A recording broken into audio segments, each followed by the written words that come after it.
Olá pessoal, a gente está voltando com mais um vídeo aqui no canal, seguindo a série de vídeos sobre história que a gente começou na semana anterior, lá com os vídeos da pré-história, certo? Nós damos continuidade essa semana com o vídeo sobre as principais civilizações do Oriente, né, do Oriente Próximo, do Crescente Fértil, as regiões ali da Mesopotâmia, Palestina, Egito, as principais regiões, então, daquilo que a gente chama de Antiguidade Clássica Oriental, certo? Esse é um dos conteúdos mais detalhados que a gente tem dentro do campo da história, porque tem uma infinidade de povos, certo, que habitam aquela região. Era uma época onde nós ainda estávamos nos desenvolvendo enquanto civilizações complexas. Foi ali na região próxima do Crescente Fértil que começamos esse povoamento em grande escala do planeta. As grandes civilizações começaram naquela região. Mas essas grandes civilizações, neste momento em que nós começamos a estudar elas eram, em alguns casos, aglomerados de povos distintos, certo?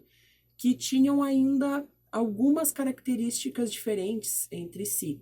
Então, a complexidade que nós temos nesse momento é entender as especificidades de cada um desses povos que habitavam ali aquelas regiões, como é que era o seu modo de vida, como é que era a sua economia e a sua política.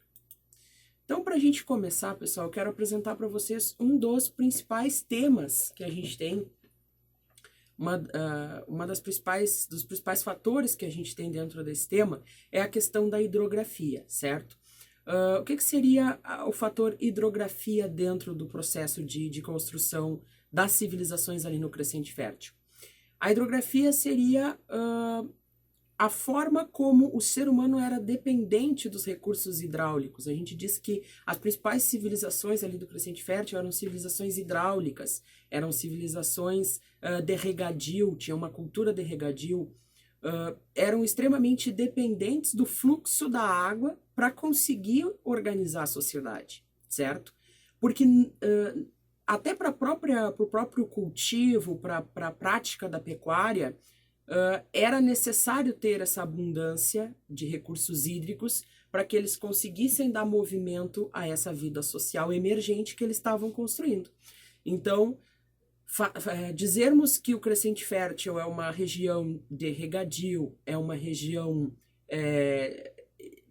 de uma emergência de uma sociedade hidráulica, ou dizer que eles eram dependentes da hidrografia do lugar, dá na mesma, certo?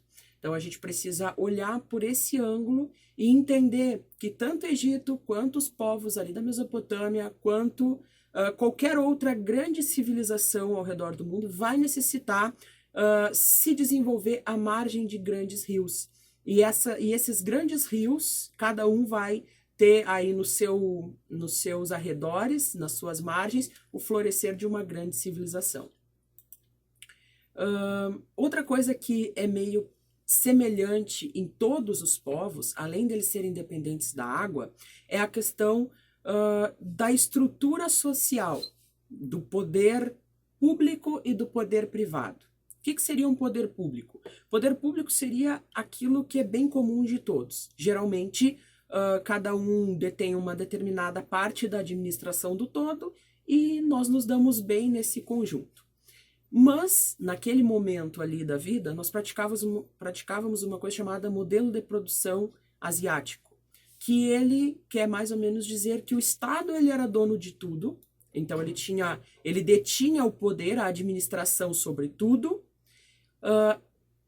e o povo lhe servia segundo os seus interesses, os interesses do Estado, os interesses do governo, e geralmente participavam das grandes construçõões, participavam dos trabalhos braçais, dos trabalhos mais relacionados com agricultura, pecuária e as grandes construções que os líderes de governo ousavam projetar naquela época. Então, eram sociedades extremamente dependentes do governo, extremamente dependentes do modelo de governo daquela época, e onde não havia propriedade privada, onde o governo gerenciava tudo e garantia basicamente as necessidades da população ali como um todo. Vamos partir agora para o estudo então da Mesopotâmia, pessoal. Vamos entender o que significa isso, o que é essa região.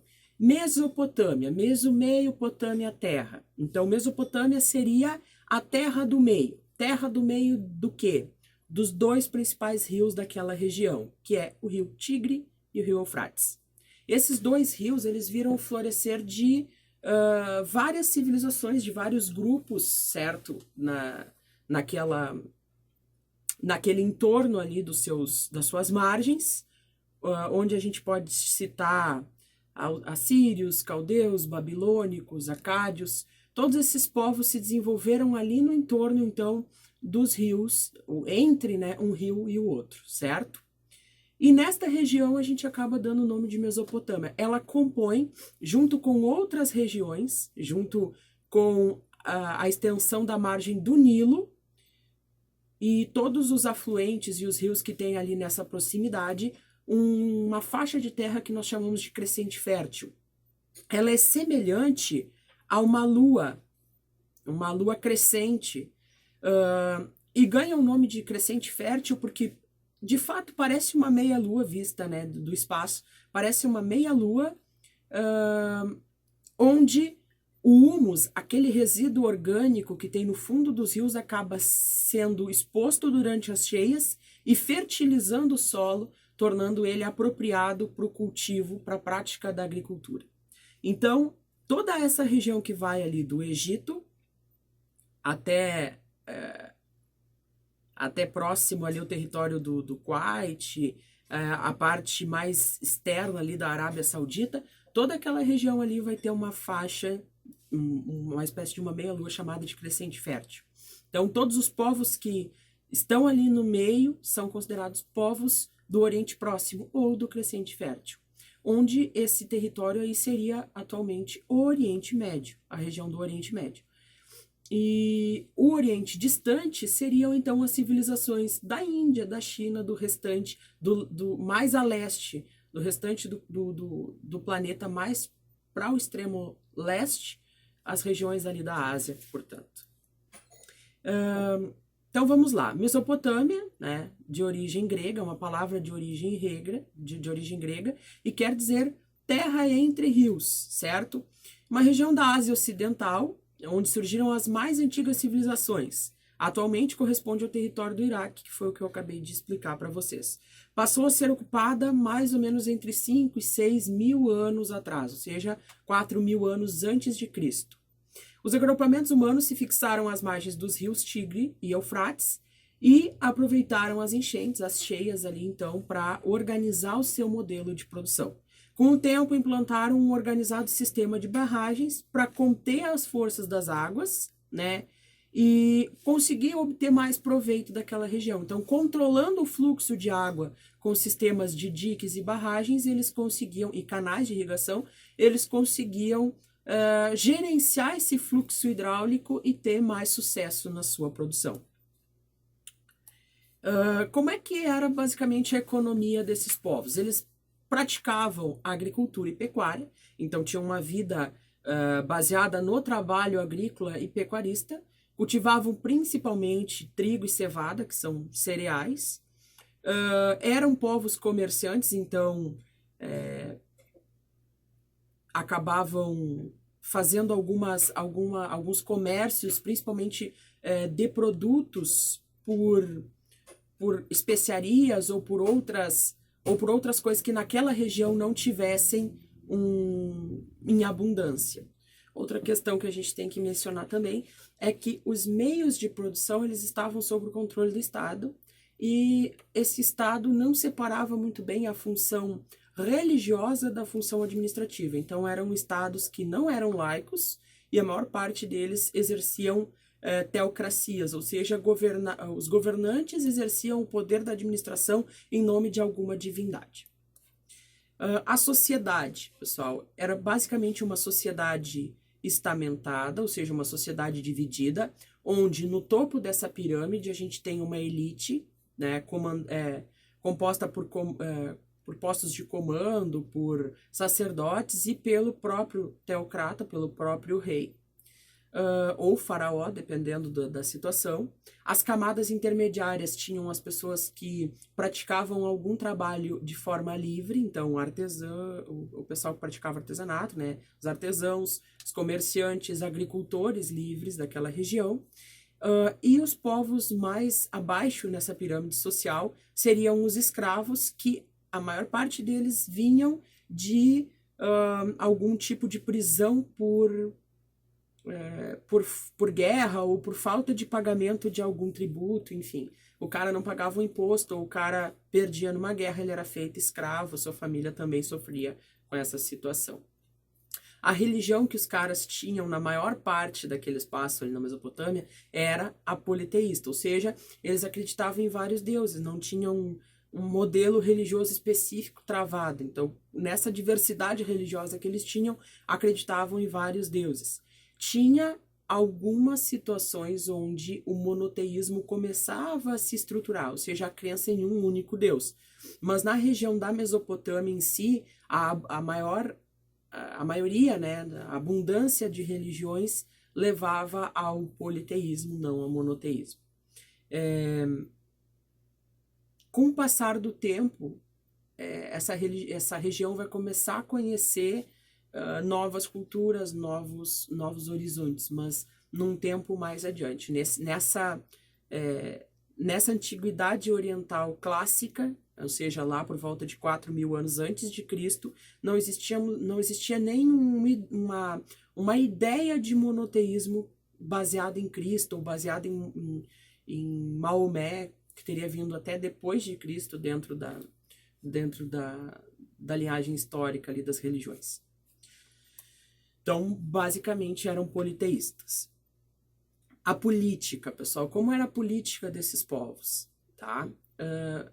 Não dá para falar isoladamente, assim, a política. Acredito que num todo dá para a gente mencionar esses povos e daqui a pouco ir organizando eles e dizendo como é que era o modelo de vida de cada um deles. Então, vamos tentar fazer isso.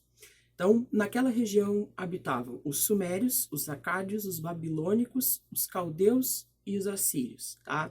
Alguns desses povos foram se juntando, foram se reaglomerando, se reagrupando e dando origem a povoamentos específicos, tá?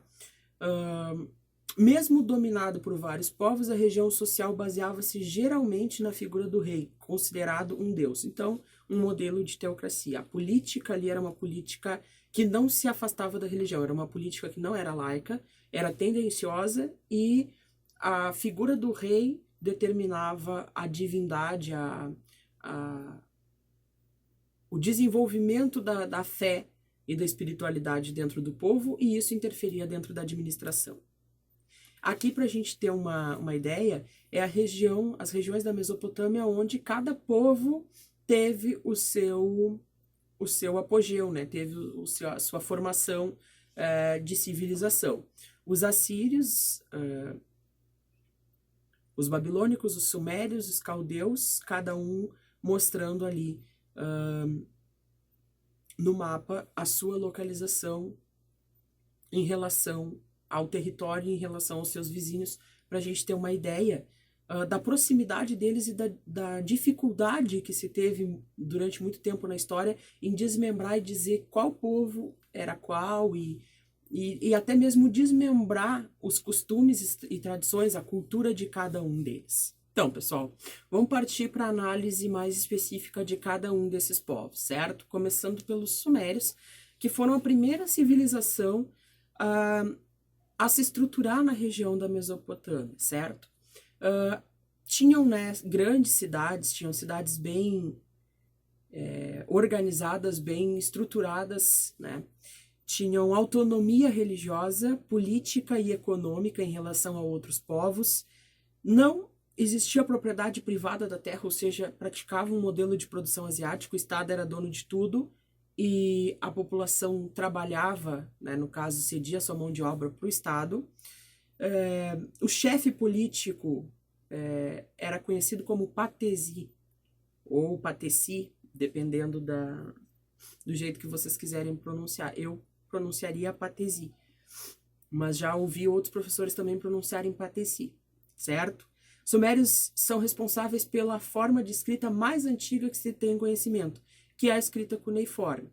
O que significa escrita cuneiforme? É uma escrita feita por cunha, ela é talhada, ela é uma escrita talhada principalmente em blocos de argila, onde a pessoa vai modelando a escrita nela, cunhando, por isso cunho, vai cunhando a escrita num bloquinho de argila, certo? Então, quando pensarem em sumérios, pensem em escrita cuneiforme, tá?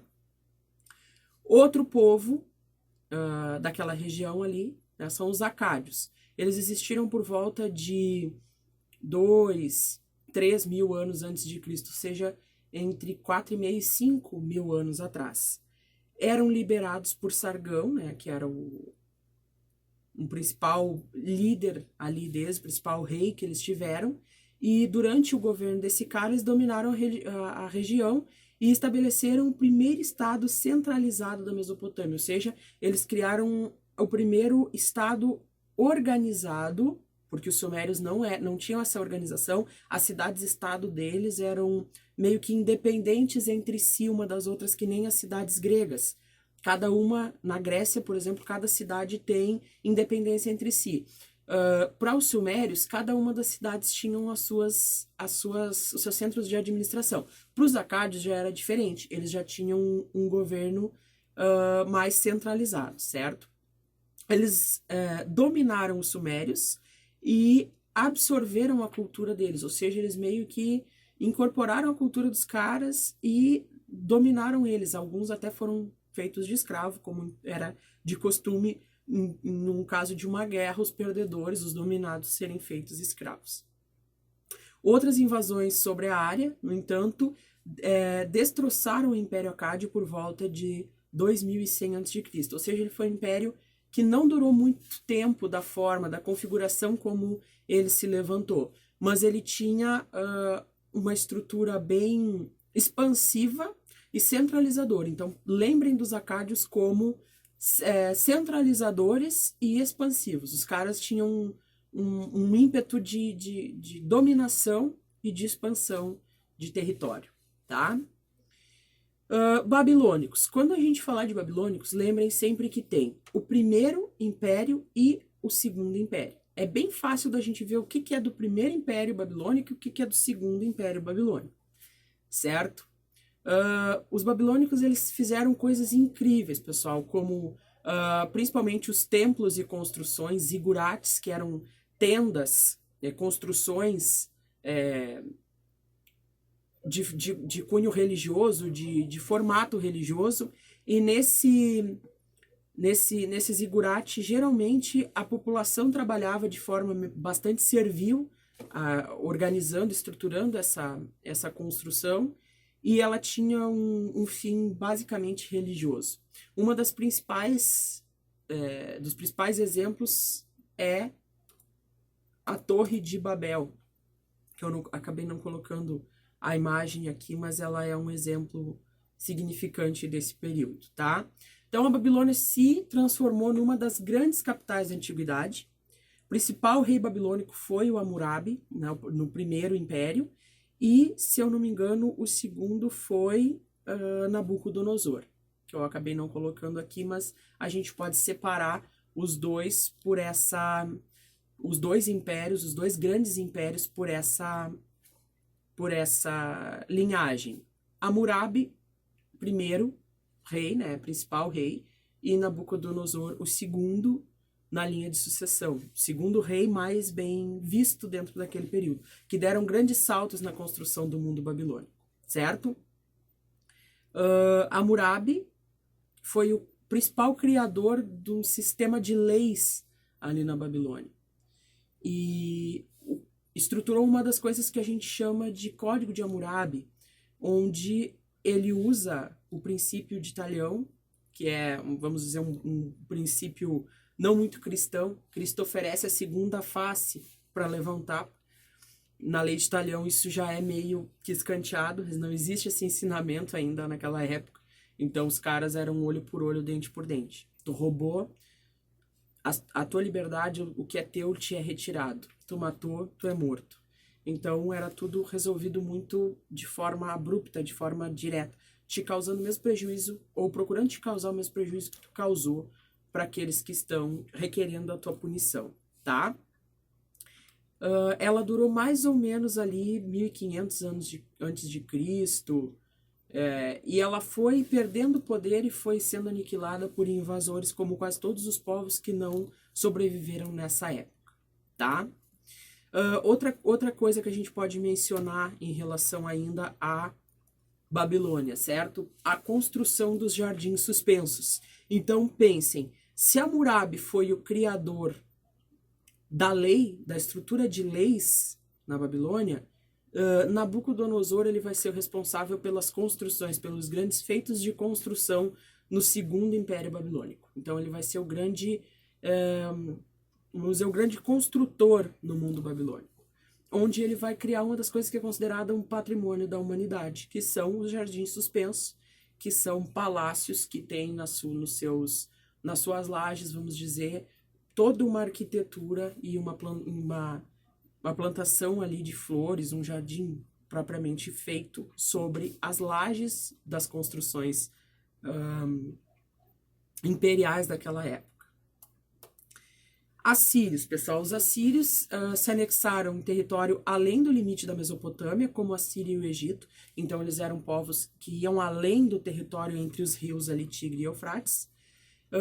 O apogeu, o ápice desses povos ali naquela região foi entre o século 8 e o século 7 a.C., então 2.800, 2.700 anos atrás. São considerados guerreiros ferozes e eles impunham a dominação pelo terror, ou seja, eles metem o louco e vão passando por cima, certo? Saqueavam, destruíam, massacravam e não tinham pudor em maltratar aqueles que eles venciam, tá?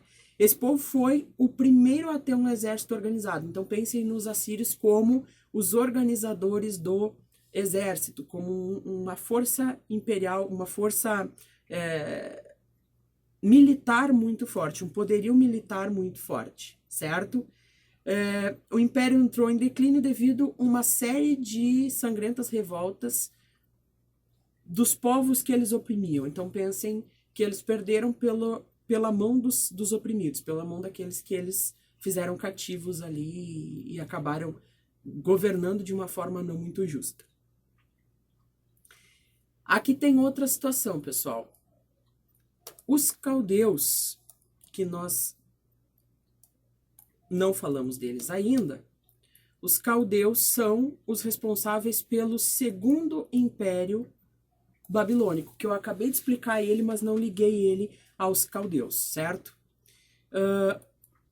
Esse povo, ele acaba dominando a região do antigo Império Babilônico, do primeiro Império Babilônico, e com a destruição dos assírios, que eram os povos daquela região, ou seja, esse povo aqui, né, com a destruição dos assírios, os caldeus se aproveitam para dominar a Mesopotâmia. Então, os assírios eram os caras que fizeram o primeiro império babilônico. E os caldeus fizeram o segundo império babilônico, certo? Então, com a destruição dos assírios, os caldeus se aproveitam para dominar a Mesopotâmia, dominam aquela região e criam um novo levante, uma nova Babilônia, certo? No comando de um novo governante, de um caldeu, que é o Nabucodonosor, ali por volta de 500, 600 a.C. E ele é o grande construtor, como eu tinha dito para vocês, principalmente na mão dele a gente enxerga duas grandes construções, os jardins suspensos da Babilônia e os zigurates, onde o principal deles seria a Torre de Babel, no caso. o Nabucodonosor ainda escravizou o povo hebreu num período conhecido como cativeiro da Babilônia. Então, os hebreus não tiveram cativos só no Egito, os hebreus também tiveram cativos na mão dos caldeus na Babilônia, tá? Aqui uma imagem dos jardins suspensos, para a gente ter uma ideia de como eram as plantações que tinham de flores no alto na cúpula dos castelos. E a Torre de Babel, que é o mais importante zigurate daquela região. Principal legado, pessoal, desse povo, tá? Desenvolvimento da matemática, equações de segundo grau, né? Vocês que estudam equações de segundo grau na escola, vem dessa região aí a estruturação dessa equação, e a compreensão do ângulo, né? Dos ângulos, a visão de que uma esfera tem 360 graus, a estrutura de ângulos também foi criada por esses povos. Entre outras coisas, eles também tinham a questão do domínio da astronomia e da astrologia. Então, o zodíaco e o horóscopo e toda a estrutura de mecânica celeste que a gente entende hoje vem disso aí. Inclusive, o horóscopo que a gente estuda, que a gente lê ali de vez em quando, a compreensão dos signos e o cruzamento dessas informações com o mundo astral também vem dessa região, tá? Foram responsáveis pela divisão do ano em 12 meses, da semana em 7 dias, da hora em 60 minutos, do minuto em 60 segundos. Então, nós herdamos da Babilônia a forma de contagem do tempo da civilização ocidental, certo? Saindo da Mesopotâmia, pessoal, vamos para o Egito, tá? Como o tio Heródoto lá da aula passada, o nosso grego, falou, o Egito é uma dádiva do Nilo, certo? Foi a civilização que se desenvolveu às margens do Nilo. Possuía um regime regular de cheias, né? Esse rio possuía um regime regular de cheias, irrigava o solo durante os meses de julho a novembro. Esse solo úmido e umificado, ou seja, fertilizado por humus, ele favorecia, então, a agricultura e, por consequência, a pecuária. A organização do trabalho, pessoal, basicamente segue o modelo de teocracia, com o faraó no controle dessa sociedade, utilizando um poder teocrático, ou seja, falando em nome dos deuses. E a gente também tem aquela questão da água como sendo a responsável por toda essa organização. Então, a água continua sendo o fator aqui de expansão ou retração da sociedade. O povo dependia muito de como a água seria utilizada aqui para que eles tivessem sucesso dentro da sua produção, para que eles tivessem benefícios e não malefícios ao utilizar essa proximidade, tá? Nós temos, então, o Alto e o Baixo Egito.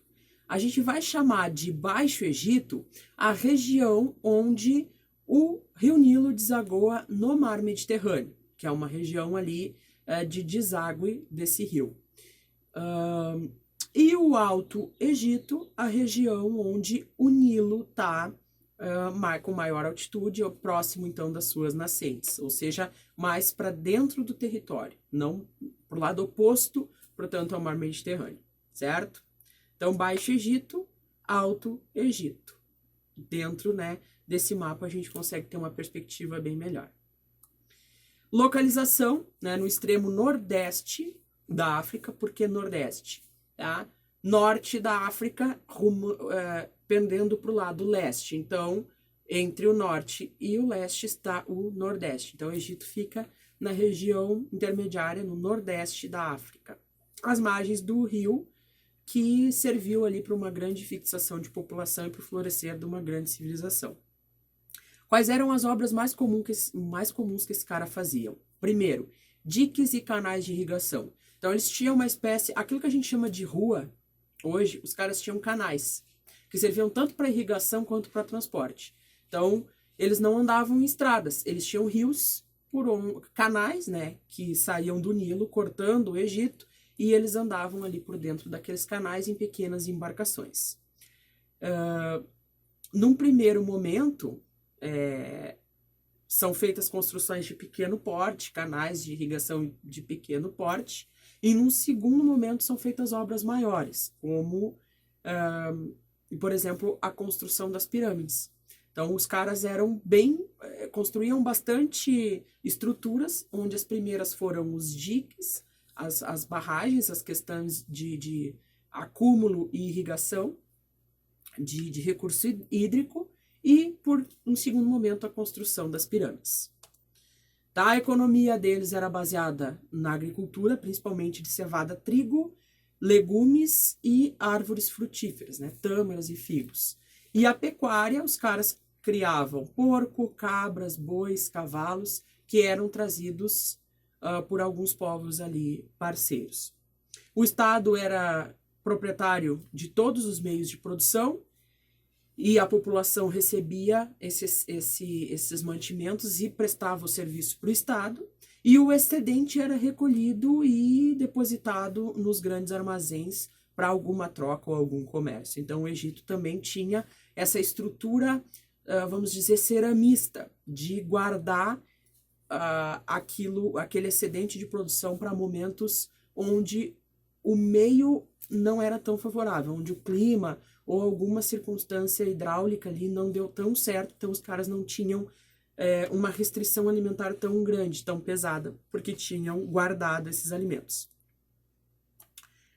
Na política, pessoal, em primeiro momento, eles se estruturavam em nomos, que eram comunidades autônomas. Então, no Egito bem mais antigo, tinha uma formação mais tribal, mais familiar, certo? Que a gente dava o nome de nomos. Se espalharam pelas margens do rio Nilo e vinham de aglomerações tribais. A fusão entre alguns nomos, entre alguns desses grupamentos, deu origem a essas cidades. Então, por volta aí de 5.000 anos atrás, começam a se aglomerar esses nomos, e aí por volta de 2.000 anos, durante 2.000 anos, esses nomos foram se aglomerando e formando cidades. Com o passar do tempo, essas cidades começaram a compor dois grandes reinos, o Alto Egito ao sul e o Baixo Egito ao norte, ou seja, o Alto Egito mais para o lado do centro da África, para o sul, para a região sul-central da África, e o Baixo Egito mais a norte da África, mais para o lado norte, pendendo para o leste e nordeste da África. Tá? Por volta aí de 3.200 a.C., nós vamos ter a unificação desses dois reinos na mão de um grande imperador que vai ser o Menés. Menés é um rei do sul, ou seja, ele é um rei do Alto Egito, que vai acabar conquistando todo e aglomerando todo o território egípcio em uma só monarquia teocrática, ou seja, num grande império teocrático, tá? Antes, vamos dizer assim, a partir do governo do Menés até por volta aí de 900 anos depois do seu governo, nós vamos ter o período conhecido como Antigo Império do Egito, tá? Onde a gente vai ter a construção de grandes feitos, tipo as pirâmides do Vale e de Gizé. Então, as grandes construções daquele momento, as grandes pirâmides, vão ser feitas ali no Antigo Império. Essas duas. Nos outros impérios foram tendo outras construções também. A maioria da população vivia na servidão coletiva, então os caras continuavam participando, praticando um modelo de produção asiático, trabalhando na agricultura e em obras públicas, tá? Os caras tinham uma forte burocracia estatal, então eles tinham controle, eles tinham documentos daquilo que eles estavam fazendo, e tudo partia de um sistema complexo de organização pública. Então, os caras tinham um controle rígido da burocracia. Ali, o que vai levar ao fim do Antigo Império são as péssimas colheitas, por volta ali de 2.300 antes de Cristo. Isso vai levar o governo a arrecadar muitos impostos, e o resultado vai ser aquilo que todo mundo devia fazer quando o imposto é alto demais: rebelião. Infelizmente, é uma das únicas formas que a gente tem de mostrar que o sistema está equivocado, é quando a gente se volta um pouco contra ele. Foi o que os caras fizeram.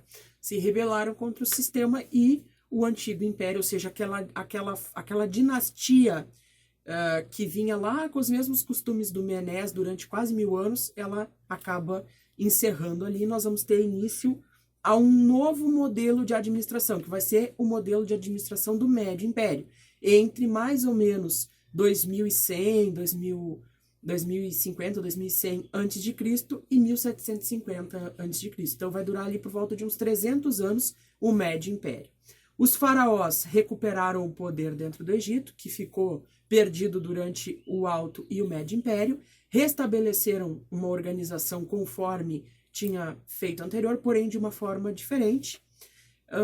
Foi um período mais imperialista, ou seja, de expansão territorial, e de crescimento econômico. Então, eles eram focados em anexar territórios e proporcionar crescimento econômico para o lugar. É nessa época também que começam os trabalhos escravos de forma mais específica, principalmente os hebreus que entraram no território egípcio e acabaram sendo feitos cativos ali naquela região e servindo no Egito durante muito tempo. E aí nós vamos ter, durante mais ou menos 500 anos, de 1580 a 1080 a.C., a estruturação do novo Império do Egito, tá? Onde vai ter início ali a expulsão dos Hyksos, que é um povo também primitivo que tinha ali naquela região. Eles vão acabar, se eu não me engano, esses caras eram os caras que traziam cavalos para comercializar ali naquela região. Então eles vão acabar sendo expulsos ali daquela terra e vai dar início então a um novo império. É um período mais rico e desenvolvido, né, do Egito. É onde ocorre a fuga dos hebreus, que eram feitos escravos ali naquela região, e devido a essa fuga dos hebreus, eles precisam inovar para não falir. Então os caras acabam criando técnicas de metalurgia e utilizando o cavalo e arado, enfim, instrumentos metálicos para continuar expandindo essa produção. E é também a parte onde vem os maiores feitos aí dos faraós, construções de pirâmides luxuosas, pirâmides muito grandes, que vão acabar marcando o governo deles. Então, o Templo de Luxor, Karnak, e dá pra gente dizer que o principal líder daquele momento ali vai ser o Amenófis, tá?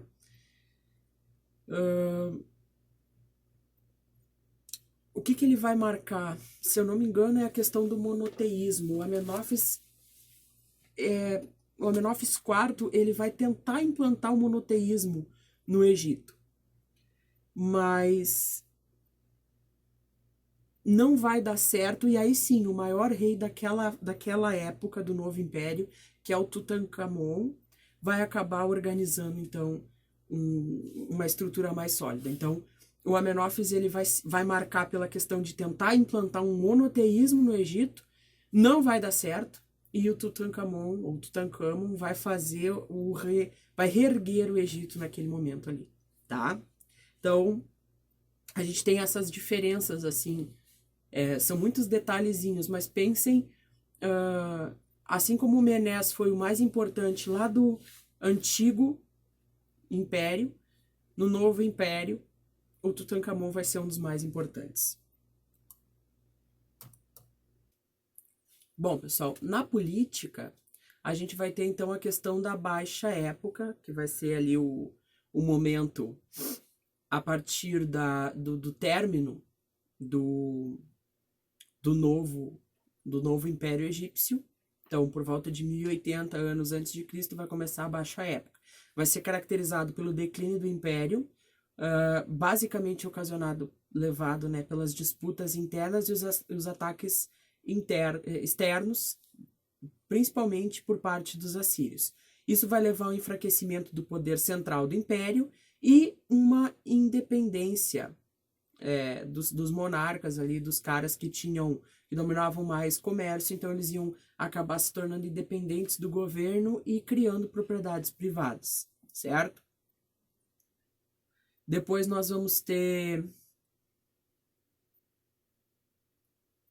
ali por volta de 600 a 500 antes de Cristo uma breve recuperação do desenvolvimento comercial e artesanal e um intercâmbio com a Grécia. Vai ser o momento onde a cultura egípcia vai acabar influenciando um pouco a cultura grega, que vai começar a se desenvolver de uma forma bem significativa depois desse contato com os egípcios. Depois ali por volta do ano 500 a.C. foram, né, esse lugar vai ser invadido pelos persas e dominados pelos macedônicos, pelos gregos, romanos, bizantinos e árabes. Então o Egito, por volta de 500 anos antes de Cristo, ele vai ser extremamente dominado por uma grande quantidade de povos e essa política vai acabar não se mostrando forte e eficiente nesse período, tá? Como eu já tinha explicado lá na questão da Mesopotâmia, no Egito também nós temos uma piramidezinha. Na questão de governo, nós temos uma característica dizendo que ela é despótica e autoritária, ou seja, nós temos um déspota, nós temos um rei, nós temos um faraó, e ele exerce o poder de forma autoritária. É uma teocracia, ou seja, ela é uma monarquia teocrática, que centraliza o poder na mão do faraó como um representante divino. E abaixo nós temos sacerdotes e nobres, abaixo destes os escribas, arquitetos, engenheiros, artistas em geral, abaixo pequenos comerciantes, artesãos e militares, e por último os camponeses e os escravos. Tá? O faraó, ele exerce funções como rei, juiz, chefe militar e grande sacerdote. Os funcionários do rei, né, são escribas, sacerdotes e militares. A camada média dos artesãos e comerciantes, os camponeses ou felás, responsável pela manutenção e construção das obras do governo, além da produção agrícola, e os escravos, prestadores de serviços domésticos ou em minas e pedrarias, ou seja, os lugares onde eles tiravam materiais para construir. Ciência no Antigo Egito, pessoal. Os caras dominavam a matemática, tá? Principalmente na questão da construção das grandes obras. Tinham um domínio bem significativo da arquitetura, né, pela construção civil e pela construção religiosa que eles tinham, e um bom controle, uma boa prática de medicina. Além, é claro, de toda a questão artística e cultural que os caras tinham nas pinturas e nas esculturas, tá? Eles praticavam uma questão de escrita que a gente chama de escrita hieróglifa. A escrita hieróglifa, ela é toda cheia de símbolos, né? No caso, eu tenho para cada situação ou palavra determinados símbolos que dão essa significância. É uma escrita tida como sagrada, então são pictogramas, são simbologias que têm uma certa influência não só de comunicação, mas também de religiosidade. E aqui tem um exemplo de como era essa escrita. Os caras também dominavam a construção do papel, que na verdade não era papel propriamente dito, era o papiro, que era um material utilizado para a produção de documentos escritos, era como se fosse o papel daquela época, e ele era feito a partir da fibra dessa planta, que crescia ali nos pântanos na margem do rio Nilo. A religião, então, no Antigo Egito era politeísta, acreditavam em vários deuses. Ela era uma religião antropozoomórfica, então ela acreditava em vários deuses com formas humanas e formas de animais mistas, deuses com formas de humanos e animais ao mesmo tempo. Alguns deuses representados pelas forças da natureza, então também tinha uma pitada do panteísmo. O panteísmo é uma religião mais natural, onde as forças da natureza são consideradas divindades. Acreditavam na imortalidade da alma, no juízo final, no retorno da alma ao corpo, e por isso eles praticavam a mumificação, uma forma de preservação do corpo para depois a alma retomar esse corpo, certo? E as pirâmides eram grandes templos onde principalmente as famílias mais importantes eram depositadas ali depois da sua morte.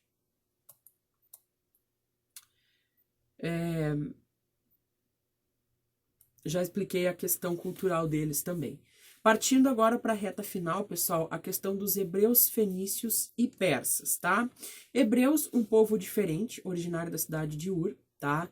Primeiro momento, eles eram seminômades, organizados em clãs, então grupos que migravam, famílias que migravam, certo?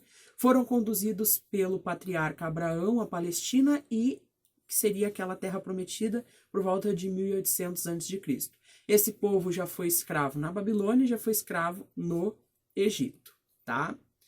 A Palestina, que seria a terra prometida para eles, é uma região formada por uma pequena porção de terra fértil na costa do Mediterrâneo, às margens do Rio Jordão. Então, o Rio Jordão compõe aquela bacia hidrográfica ali do Crescente Fértil, que, né, segundo a Bíblia, a terra emanava leite e mel, ou seja, uma terra muito próspera por estar numa região de bastante abundância. E ali está a delimitação dela, onde hoje seria basicamente a região ali da Cisjordânia, Israel, ao nordeste do Egito, se eu não me engano, entre a Síria e a Jordânia. Certo? A gente tem um período onde eles sofrem bastante, que é o período onde eles se tornam escravos no Egito, e também o período onde eles foram escravizados na Babilônia. E nós temos o período do Êxodo, que é onde eles acabam fazendo essa migração do Egito, ali por volta de 1200 a.C., indo rumo a essa terra, conduzidos por Moisés. E aí a gente já está falando basicamente da construção mais bíblica do que a gente conhece sobre os egípcios e sobre os hebreus, naquele momento bem religioso, assim, onde a gente vê nas passagens da Bíblia a história sendo contada e ela não difere muito, a não ser pela questão não científica daquilo que está sendo contado nos livros de história, tá? Também tem a questão da travessia do Mar Vermelho, a estruturação da lei, a criação dos 10 mandamentos e basicamente a estruturação do monoteísmo, que seria mais tarde compreendido através de 3 grandes vertentes: o judaísmo, o islamismo e o cristianismo.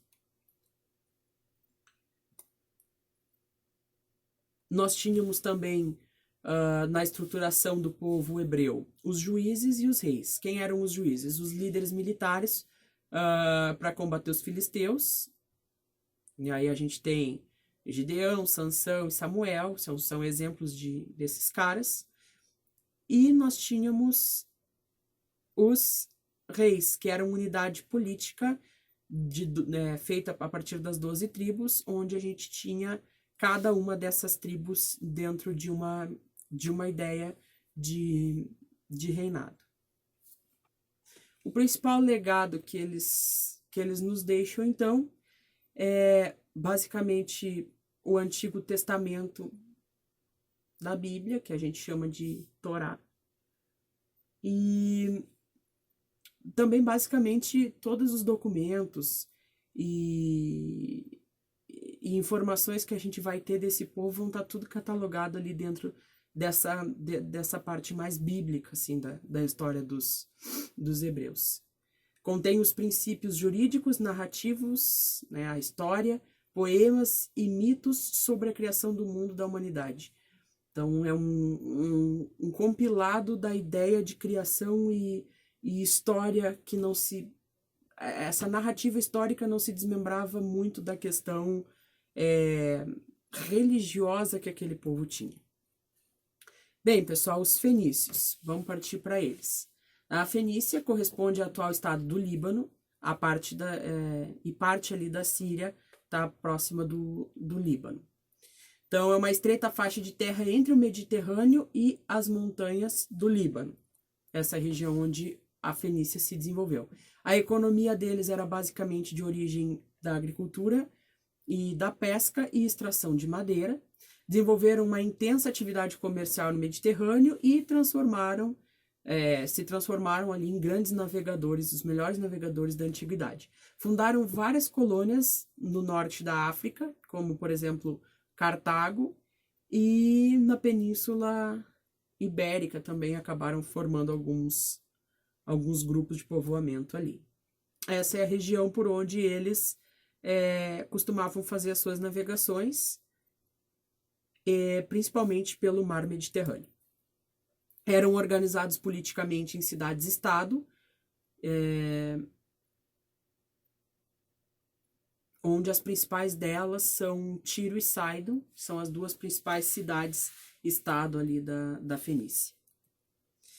Deixaram, né, como legado, além da questão da escrita alfabética, o alfabeto fenício, a questão da navegação e, junto com a questão da navegação, a estruturação de algumas partes da burocracia. Também eles eram um pouco burocrata em alguns aspectos, assim. Então, se desenvolveram por volta de 2 a 1.500 anos antes de Cristo, naquela região, e acabaram formando o alfabeto como um dos principais legados. 22 letras compunham aquele alfabeto e tinham as suas respectivas representações sonoras. A escrita era mais acessível, deixava de ser um monopólio de uma minoria, então eles tinham uma abertura maior da escrita, coisa que os egípcios não faziam. Os egípcios eram centralizadores do conhecimento, os fenícios não, eles eram mais acessíveis. Então, uma galera maior tinha acesso à informação e à escrita e à leitura em relação ao Egito, por exemplo, que era mais centralizador e puxava a brasa para os mais empoderados. Aqui um exemplo do alfabeto fenício, pessoal. E vamos para o nosso último grande povo ali daquela região, os persas. Onde eles habitavam? Na região do atual Irã, tá? Onde tinham 2 povos ali, os medos e os persas. Então, a gente costuma dizer os medos persas, são 2 povos que se miscigenaram naquela região. É considerado o maior império da antiguidade oriental, pessoal. Eles são maiores, inclusive, do que o Egito. Por quê? Teve um tempo onde eles dominavam basicamente todo o Oriente Médio. Então, os persas tiveram uma influência muito grande naquela região, tá? Eram conquistadores territoriais muito, muito ferrenhos, e marquem esse nome, tá? O auge de toda essa conquista e de toda essa expansão fica ao encargo do Dário I, que era um dos grandes comandantes daquele povo, tá? Como é que eles se dividiam socialmente? Se dividiam em províncias ou satrápias, que eram, como eles chamavam as províncias, eram grupos sociais, né? E em homenagem ao Dário, que foi quem teve o auge do governo daquele povo, eles tinham uma moeda que era o dárico. Era uma moeda, basicamente todas as relações comerciais tinham que ser feitas, niveladas por essa moeda. Eles tinham uma rede de estradas e comunicação super bem desenvolvidas, então eles eram excelentes transportadores. Eles tinham primavam bastante pela questão de mobilidade, tá? Em verde a gente tem uma amostra das grandes conquistas que eles foram fazendo, pessoal. E em laranja também. Toda essa região verde, laranja e amarela já foi controlada por esse império. Tá? Um dos principais legados que os persas nos deixam, pessoal, a economia deles era baseada na agricultura, na servidão coletiva, então também segue o modelo de produção asiático. Cobravam tributos e exigiam integração no exército, ou seja, os caras, além de trazer para o exército, ainda tinha a questão da cobrança de tributos.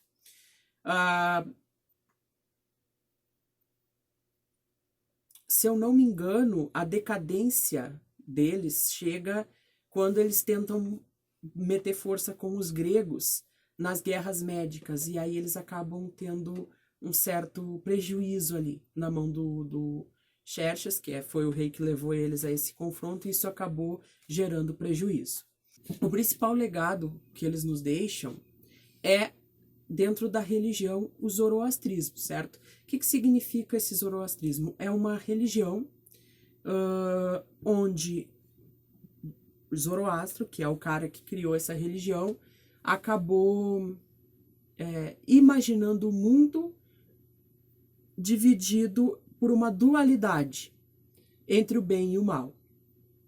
Então ele era uma religião bem polarizada, e até daí o cristianismo também bebe um pouquinho desse conhecimento, afirmando a existência de dois polos, um polo do bem e um polo do mal. Mas essa polarização religiosa que o cristianismo expressa em certos pontos vem da cultura desse povo, certo? Bem, pessoal, era isso que eu tinha para trabalhar com vocês. Desculpem o vídeo extremamente grande, deu mais de 1 hora de vídeo, mas a gente conseguiu hoje trabalhar aqui toda a história da Antiguidade Clássica Oriental. Na próxima semana eu vou lançar para vocês o vídeo sobre a estrutura dos gregos e dos romanos, que é a Antiguidade Clássica Ocidental. Valeu, pessoal. Até mais.